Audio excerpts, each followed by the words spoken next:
Halo semuanya, selamat datang di sesi analisis kita kali ini. Jujur aja, kalau Anda memang fokus membangun kekayaan, Anda pasti sadar banget kalau kondisi dunia sekarang tuh lagi nggak baik-baik aja. Hari ini, kita bakal ngebongkar realita makroekonomi yang sering banget kelewat sama banyak orang. Kita akan lihat gimana guncangan global itu diam-diam ngerogotin nilai aset Anda. Fokus kita di sini jelas ya, gimana caranya membangun arsitektur finansial yang kokoh untuk melindungi kekayaan Anda, sebelum semuanya benar-benar terlambat. Nah, coba deh renungkan pertanyaan ini sebentar. Apakah uang yang Anda simpan di dalam negeri itu benar-benar aman? Kita tuh sering banget berasumsi, kan duitnya di bank lokal, investasinya juga di dalam negeri, amanlah dari krisis dunia. Tapi faktanya, batas antara konflik geopolitik di ujung dunia sana dengan saldo rekening Anda di sini, itu jauh lebih tipis dari yang Anda bayangkan. Coba kita perhatikan dinamika yang lagi terjadi sekarang. Ketegangan antara negara-negara besar seperti Amerika Serikat, Tiongkok, Rusia, sampai kawasan Timur Tengah, itu nyiptain sebuah titik pusat ketidakpastian. Dan apa titik pusatnya? Energi, terutama minyak bumi. Setiap kali ada sanksi baru atau konflik di kawasan tersebut, dampaknya secara instan langsung merambat jadi risiko pasar yang sangat nyata buat kita semua. Tapi sebenarnya kalau kita tarik mundur dan lihat sejarahnya, guncangan semacam ini bukan hal baru kok. Ada pola krisis yang terus berulang. Coba ingat-ingat, mulai dari krisis Asia di tahun 97, terus keruntuhan Lehman Brothers di 2008, badai pandemi di 2020, sampai potensi perang tarif global di 2025 nanti. Pasar itu emang selalu bergejolak, tapi yang perlu dicatat, peluang itu selalu ada buat mereka yang paham cara ngebaca siklus ini. Oke, mari kita masuk ke bagian pertama. Ancaman geopolitik dan minyak. Yang menjadi katalis utamanya? Nah, poin krusialnya ada di sini. Saat ini kita ngelihat ada kombinasi dari permintaan pasca pandemi yang masih kuat, suplai yang terbatas, ditambah lagi risiko geopolitik tadi. Semuanya itu dorong harga minyak konsisten nembus batas psikologis $80 Amerika per barel. Ingat, ini bukan sekedar angka di layar berita ya. $80 ini adalah batas kritis di mana negara pengimpor kayak kita mulai ngerasain tekanan ekonomi yang sesungguhnya. Terus pertanyaannya, apa efek dominonya ke ekonomi kita di Indonesia? Kita masuk ke bagian kedua. Mari kita bedah mekanismenya, step by step. Saat harga minyak dunia terbang di atas $80 tadi, biaya energi dan bahan bakar di dalam negeri otomatis ikut naikkan. Indonesia, sebagai negara yang juga mengimpor minyak, mau nggak mau harus bayar lebih mahal. Akibatnya apa? Beban impor kita ngebengkak. Dan karena ekspor kita nggak cukup buat nutupin selisihnya, defisit transaksi berjalan atau current account defisit kita jadi melebar. Ibarat rumah, ini adalah retakan pertama pada fondasi ekonomi makro kita. Dari retakan tadi, masalah mulai merembes nih.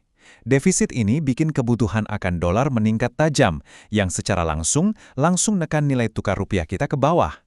Nah, ketika rupiah melemah, investor asing mulai panik dan narik dana mereka keluar. Fenomena capital outflow ini efeknya berantai. Ujung-ujungnya, indeks harga saham gabungan atau IHSG kita tertekan hebat dan valuasi pasar kita merosot secara keseluruhan. Sekarang, mari kita lihat realita di lapangan. Di bagian ketiga, ketimpangan dan beban utang. 833 triliun rupiah. Bayangkan besarnya angka itu. Ini adalah proyeksi utang jatuh tempo Republik Indonesia di tahun 2026 nanti, sebuah rekor tertinggi dalam sejarah kita. Kenapa ini harus jadi perhatian Anda? Karena di tengah likuiditas yang makin seret, utang sebesar ini nyiptain kerentanan sistemik.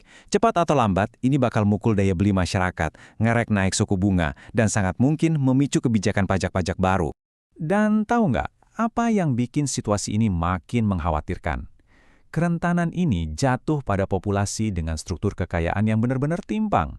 Dari total 665,4 juta rekening di Indonesia, bayangkan, 658 juta rekening yang artinya hampir keseluruhan cuma punya saldo di bawah 100 juta rupiah. Sementara di sisi lain yang sangat ekstrim, cuma ada sekitar 15.000 rekening yang punya saldo di atas 5 miliar rupiah. Ini bukan cuma sekedar angka statistik biasa. Ini potret visual yang sangat jelas soal ketimpangan likuiditas yang luar biasa masif di negara kita. Tapi tunggu, ada yang lebih mengejutkan lagi. Coba perhatikan tingkat pertumbuhannya. Dana masyarakat dengan saldo di bawah 100 juta rupiah itu cuma tumbuh sekitar 12,2%. Berbanding terbalik dengan segmen yang super kaya. Dana di atas 5 miliar rupiah melonjak sangat agresif sampai 32,1%.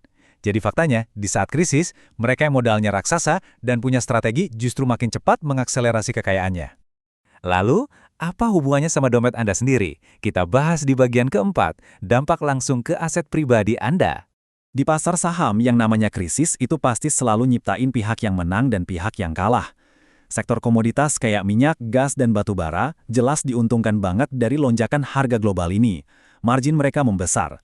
Tapi sebaliknya, sektor konsumer, properti, dan manufaktur malah jadi pihak yang paling menderita. Kenapa? Ya karena biaya operasional dan bahan bakar mereka meroket naik, sementara daya beli masyarakat melemah. Margin keuntungan mereka benar-benar tergerus habis.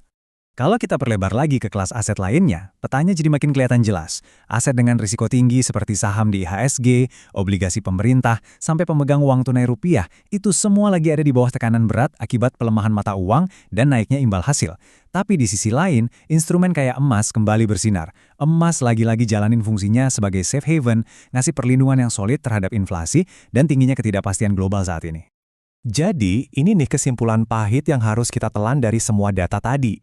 Kalau Anda membiarkan portofolio Anda begitu aja tanpa dikelola, aset Anda itu sebenarnya lagi aktif berdarah. Kombinasi mematikan dari inflasi biaya, melemahnya nilai tukar dan keluarnya dana asing, mastiin kalau kekayaan investor yang pasif itu nilainya makin luntur dari hari ke hari. Tapi tenang, jangan panik dulu. Karena di bagian kelima ini, kita akan bahas solusinya. 3 pilar perlindungan kekayaan untuk aset Anda. Nah, ini dia blueprint-nya. Untuk bisa survive dari badai makroekonomi kayak sekarang, Anda udah nggak bisa lagi cuma mikirin cara gimana ngegandain uang. Anda butuh yang namanya Strategic Deployment Framework. Ini tuh semacam kerangka perlindungan finansial tingkat lanjut yang memang didesain khusus buat investor cerdas di era seperti ini. Kerangka ini berdiri di atas 3 pilar utama. Pilar pertama, proteksi pendapatan. Di sini fokusnya adalah ngamanin mesin pencetak uang utama Anda dari guncangan pribadi atau krisis di sektor industri Anda. Terus pilar kedua, proteksi nilai. Ini adalah strategi buat melakukan lindung nilai secara aktif terhadap jatuhnya rupiah dan inflasi yang ngerampok daya beli kita. Dan yang terakhir, pilar ketiga, proteksi warisan. Ini buat mastiin kalau kekayaan yang berhasil Anda selamatkan hari ini bisa ditransfer ke generasi selanjutnya dengan mulus tanpa ada sengketa hukum atau beban pajak yang memberatkan. Saya mau Anda benar-benar meresapi filosofi ini.